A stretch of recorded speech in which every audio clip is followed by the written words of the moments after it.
Hey everyone, I thought I would take this time to share some of the music stories that I have that I keep underneath my coffee table when you're here for lessons. And I thought maybe it would be cool for me to read and we can learn a little bit more about the instrument we're playing. So today I'm going to read The Music of Life, Bartolomeo Cristofori and the Invention of the Piano. And this story is by Elizabeth Rusch, and I'll begin reading it now.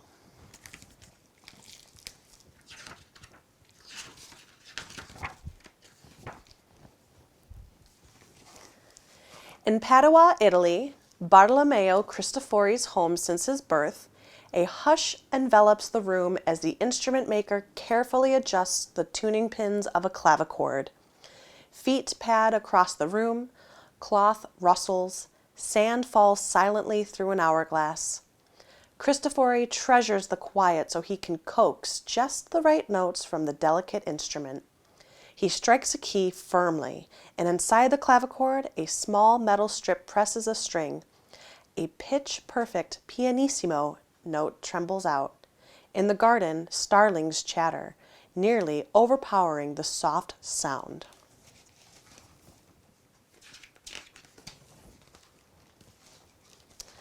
Outside, a parade of pounding hooves and clattering wooden wheels grows closer and closer, louder and louder. Horses whinny, snort, and stamp as a young prince and his entourage spring from the carriages to the cobblestones.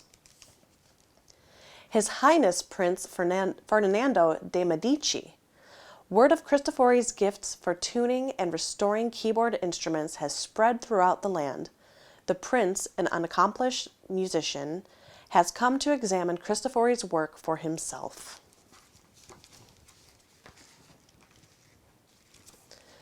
Cristofori shows the prince to a harpsichord, a keyboard instrument that plucks stiff strings. Ferdinando sits and begins to play. Forte notes, strong, loud, ring out. Prince Ferdinando yearns for his court to become the musical center of Italy. He urges Cristofori, "Come to Florence. Join my court." Cristofori is torn, reluctant to leave the peace of Padua. But the prince makes an offer Cristofori cannot refuse. A house complete with all the furnishings he could need, generous pay, 12 scudi a month, and an important position, master instrument maker and tuner. Best of all, Cristofori would be able to work with the most elegant keyboards in Italy, and have the chance to build some new, beautiful ones of his own. So Cristofori sets off for Florence.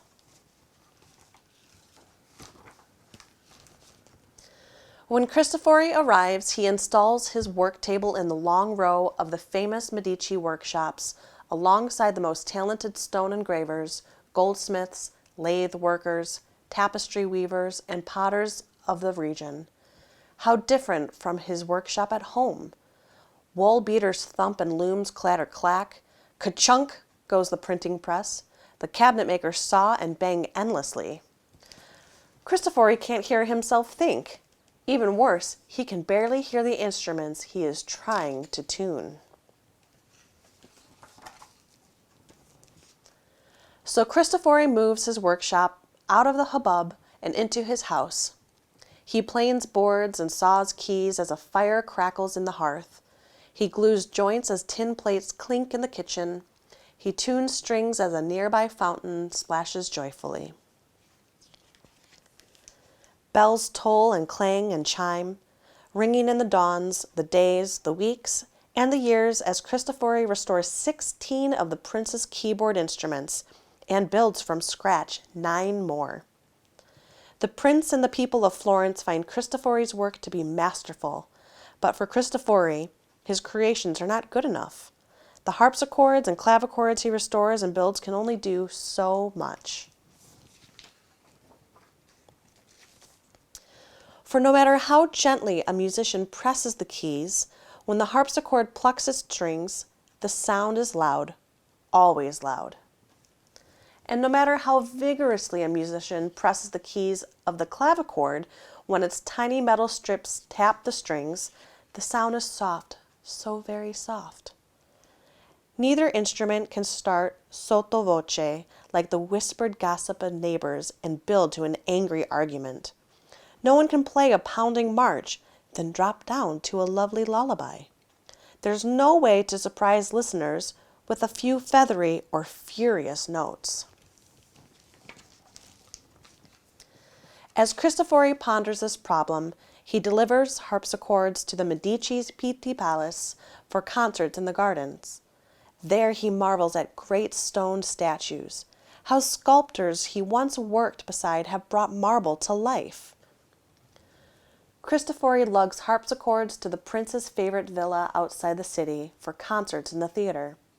There, he admires the prince's room of small paintings by great masters, how artists have evoked a moment in time with just colors and lines. Cristofori accompanies harpsichords to Pratolino, the prince's summer residence, for magnificent operas. There, Cristofori hears violins, violas, and voices rising from a hushed whisper to a bellowing bravado, capturing all a person can feel.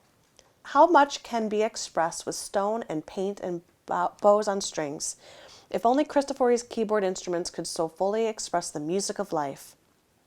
The instrument maker yearns to create a new keyboard, one that can be played as softly as a gentle rain and as loudly as a booming thunderstorm. But how? Cristofori wanders the streets and workshops of Florence. All around him hammers rise and fall. Tink, tink go the tiny hammers of the goldsmiths and silversmiths. Tap, tap, the sculptor's mallet strikes. Bang, bang, the blacksmith's sledgehammer pounds. Even in the piazzas, hammers dance above the dulcimers, filling the air with a rich range of sounds. Maybe hammers are the solution. But what should the hammers be made of? Wood? Paper? Leather? Cristofori scours the bustling markets of Florence for a variety of materials. With the clink of gold florins, he pays the shopkeeper. Back at his workshop, Cristofori wonders, what would be the best design for the hammers? He experiments, carving wood carefully. The hammers begin to take shape, wide at the base, narrow in the middle. The hammers will strike stretched strings, he decides. But what kind of strings? Brass? Steel? Gut? Or gold? The string should be strong enough to endure pounding, but still vibrate richly. For a warm, clear tone, he chooses brass and stretches the strings tightly across a strong cypress soundboard. Now the instrument maker faces the toughest challenge of all. How can musicians change the volume simply by varying the pressure on the keys? Cristofori experiments with different ways for the keys to control how fast and how forcefully the hammers swing. At first, the hammers strike too hard, breaking the strings. Then they tap too softly to be heard. They sometimes even rebound, striking the note twice. Finally, Cristofori crafts a clever solution. Now pressing a key flings a hammer at the string. Immediately, the hammer falls back and is caught, poised to play again. The inventor assembles a long row of keys, hammers, and strings in a sturdy wooden case. Cristofori gazes at his masterpiece, which is covered in red leather, lined with green taffeta, and trimmed with gold ribbon. On the outside, it looks just like a harpsichord, but on the inside is the marvelous new mechanism. What will his patron think of it? Finalmente, in 1700, Bartolomeo Cristofori unveils his new invention. Prince Ferdinando sits before the instrument. He taps his key slowly and gently, and the sound is soft and sweet. He presses the keys harder and faster, and the notes ring out loud and clear. The prince plays a peaceful lullaby, a joyful jingle, a rollicking round. It is possible to play both piano and forte, a court musician marvels.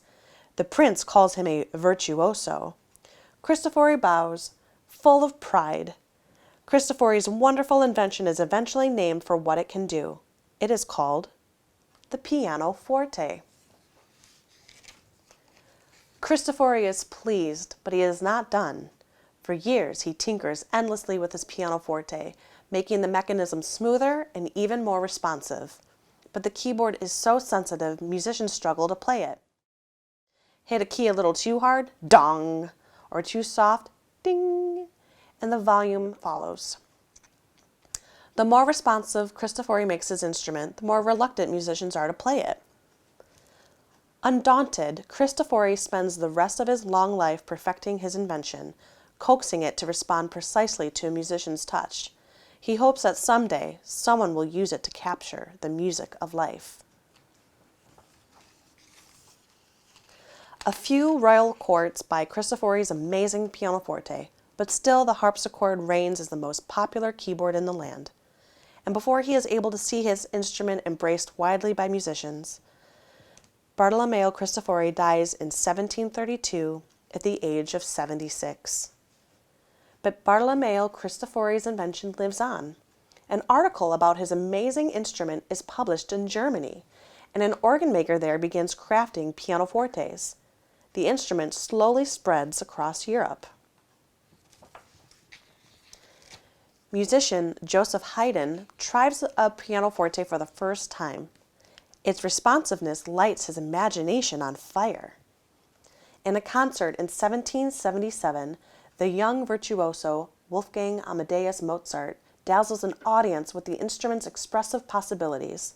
From that moment on, Mozart and countless others compose all their keyboard music for the pianoforte. Cristofori's invention, eventually called simply the piano, becomes a powerful tool in the hands of brilliant composers everywhere. Ludwig van Beethoven's piano rings out, rousing and full of joy. Johann Brahms' piano soothes to sleep. Scott Joplin's piano dances. Clara Schumann's piano sings.